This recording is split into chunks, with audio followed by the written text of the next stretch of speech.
ఒక మాట చెప్పనా? మనలో చాలామంది ఏదన్నా పని చేసినప్పుడు కొంచెం గర్వపడుతూ ఉంటారు. అంటే చదువులో కానీ, ఆటల్లో కానీ, ఏదైనా సాధించినప్పుడు కానీ మనం పొగుడుతాం. ఆ పొగడ్తలతో సంతోషపడి కొద్దిగా గర్వపడతారు. అది అక్కడితో పోతే పర్వాలేదు.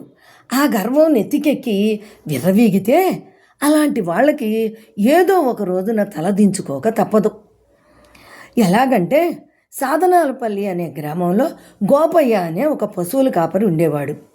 అతగాడు రోజు పశువులను పక్కనే ఉన్న అడవిలోకి తోలుకెళ్ళి మేపుకొస్తూ ఉండేవాడు. ఒక రోజున ఆ దారిలో ఒక పండితుల వారు పల్లకీలో వస్తూ ఆ పశువులను చూసి గోపయ్యను పిలిచి, అయ్యా, పశువులను పక్కకు తోలు అని పురమాయించాడు.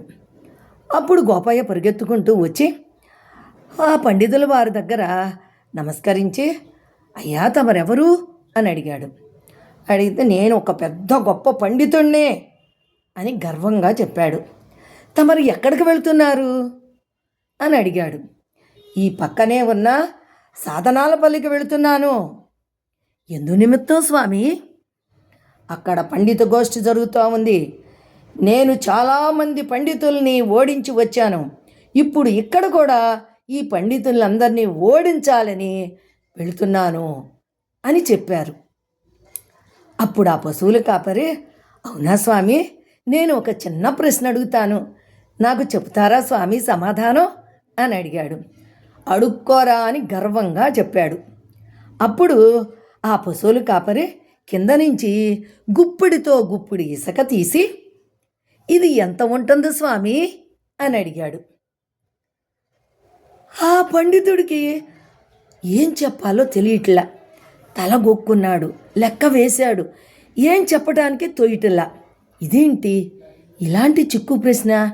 ఇది ఎక్కడా నేను నా పాండిత్యంలో చూడలేదే, ఏ పుస్తకంలోనూ నేను ఇది చదవలేదే అని జ్ఞాపకం చేసుకోవటానికి ప్రయత్నించాడు. ఇక అది చూసినటువంటి ఆ పశువుల కాపరి, స్వామి, నేనే చెప్పనా అని అడిగి, గుప్పిడితో పట్టుకున్న ఇసుక గుప్పుడు ఇసుకే కదా స్వామి అని నవ్వుతూ చెప్పాడు. అంతే, ఆ పండితుల వారికి ఇంకా అవమానంగా భావించాడు. ఈ పశువుల కాపరే ఇంత పాండిత్యం ఉంటే ఇంకా ఆ ఊరిలో ఉన్నటువంటి వారు ఇంకెంత పండితులో అని తలచి అవమానంతో తల దించుకొని వచ్చిన దారినే వెనక్కి వెళ్ళారు. చూశారా, మన తాడిని తల్లేవారుంటే తలదన్నేవారుంటారు.